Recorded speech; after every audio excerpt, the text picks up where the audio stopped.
Today, Nintendo Life held an indie spotlight announcing 9 new indie games coming to the Nintendo Switch this year and the beginning of next.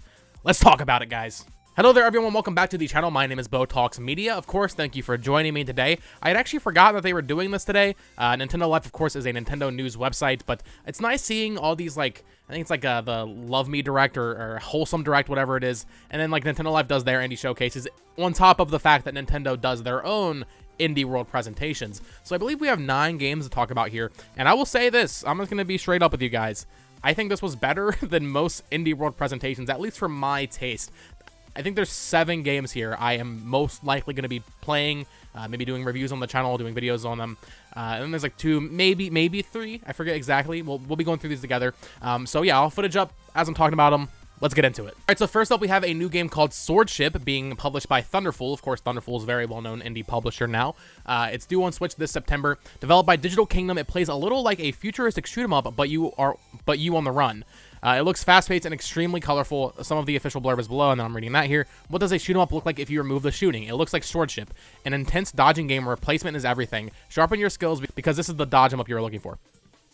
This game, I will say, probably one of the ones I'm less interested in out of everything. It looks good. I like the art style a lot. I like this fast-paced, frenetic action type of game. But I don't know. Not personally for me, I would say. It is interesting to take a shmup and remove the shmup aspect of that. In the trailer, you're seeing like all these like lasers being shot at you, and you have to use enemies to kill other enemies, basically, which is definitely an interesting concept. Probably not going to check it out personally, though, but let me know what you think of it down in the comments below. Next up, we have, honestly, the best one in the entire presentation for me, personally. If you don't know, I am a huge, huge Tori 3D and Tori 2 fan. I did a bunch of videos on that game on my old channel.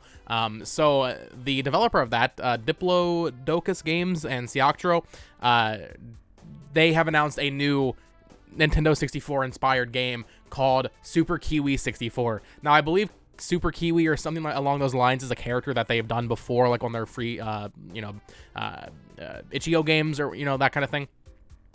But now we have Super Kiwi 64, and it is a 3D platformer and a collectathon with a low poly's 90s console look. This game looks incredible. I love Tori. This is more Tori, but I would say even well expanded beyond what Tori even is. It's very open, it looks like. If you played Mario Odyssey, if you remember in the Bowser Kingdom, you have the bird with the beak that you can put into the wall. You can do that. You can fly around. This game looks fantastic. Coming out later this year. Definitely the highlight for me. The footage speaks for itself. If you like this kind of game, you're going to like this, I would say.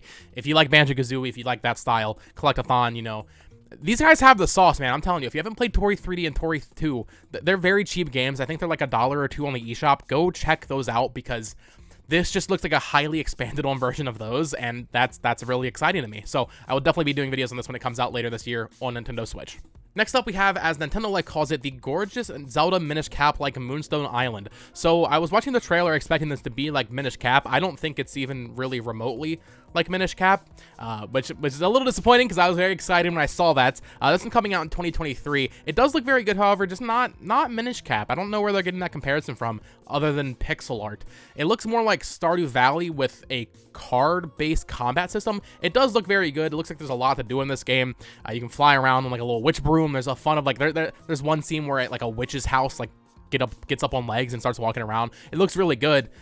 Just not really Zelda inspired, Minish Cap inspired specifically. There are puzzles. It looks like there's dungeons, but when it's a turn-based card game, strategy game with farming like Stardew Valley, I don't know if you can really call it a Minish Cap like. I was expecting more like, oh, you're going to like a little people world or something, like the whatever the heck they're called in Minish Cap. So looks really good. Moonstone Island coming in 2023. This is the furthest one out from all these games. Just not a Minish Cap like. I don't see that, but looks very good regardless. Next up, we have a game coming out very soon on the Nintendo Switch, May 11th, I believe, called Source of Madness, which is a very cool name for a game, I have to say, right off the bat. When I first saw this trailer, I wasn't entirely sold because it looks like there's a lot going on in terms of like leveling up your skill tree, a lot of stats-based stuff. But as I watch the trailer, honestly, this game looks sick. I will probably be doing a video on it when it comes out. It's very HP Lovecraft, it's that kind of style. But the coolest thing is that it looks like, well, for one, it's a roguelite, obviously, side-scrolling roguelite. However, it looks like the bosses are randomly generated, but they look sick. The ones they showed in the trailer, like you're fighting Krampus. it looks really good.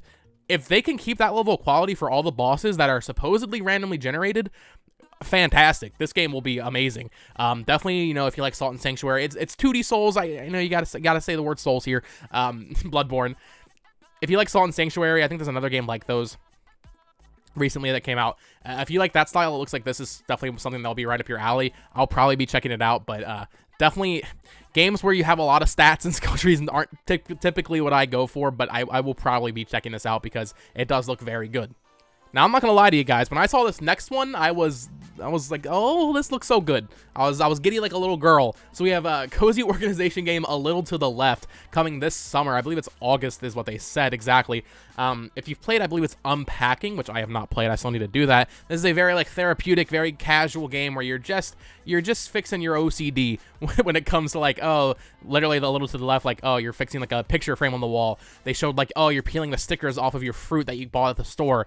You know, like the little bread like zip tie things, the little plastic pieces. You're organizing those. You're organizing your storage. It looks very satisfying. I love the art style. It is an ASMR video game. I see that someone commented that on Nintendo Life. It is very much of that. It looks very very therapeutic, very mind-numbing, very fun though. Coming out, yeah, like I said, in August. This looks sick. I love games like this. I haven't played one in a while. Like I said, I still need to get to Unpacking, but if you liked Unpacking, you're probably going to like A Little to the Left, coming in August. Okay, next up we have another game that's coming out very soon on June 2nd called Gigapocalypse. So I was a little, I wasn't sure exactly how to feel about this when I saw it. I'm not going to lie. It's obviously very Kaiju Rampage inspired. You have Kaijus. It looks like you can create your own kaijus and even raise them. There's one point in the trailer where they're like the kaijus are like babies and they're playing with like their little rattles and stuff, and that's adorable. I want to see more of that. I want to see more gameplay for this.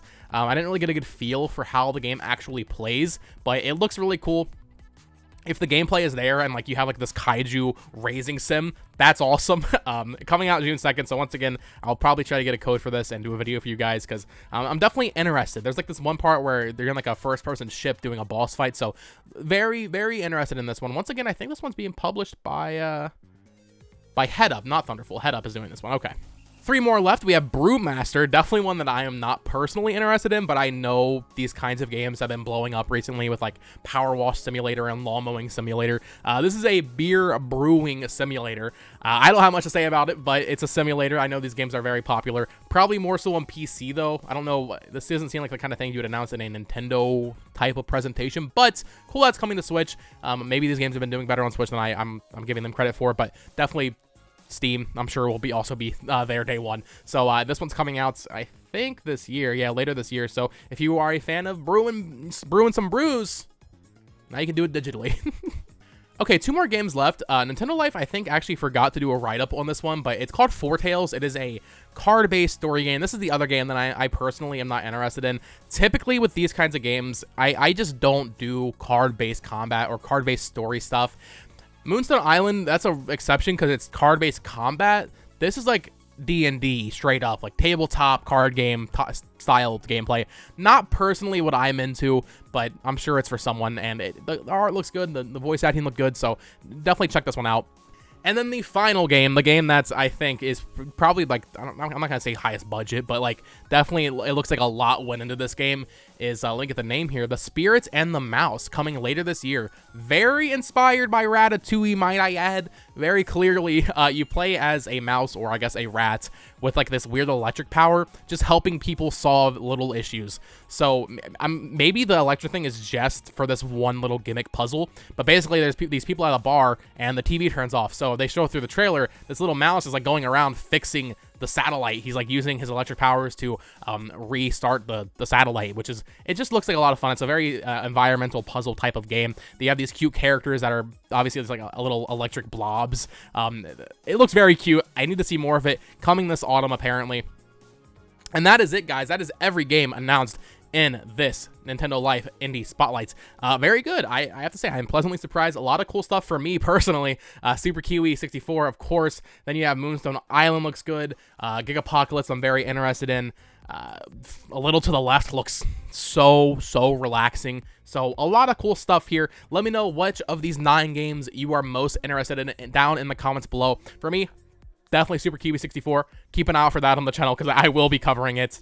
But yeah, if you enjoyed this video, if you found something useful in here, something informative, of course, you can subscribe, hit that bell for more Nintendo content. I did a video this morning on House of the Dead remake. Go check that out. Another, not indie game, but an eShop game. So definitely go check that out. Of course, you can follow me on Twitter at BoTalksMedia. Join the Discord down below. And until next time, guys, bye-bye.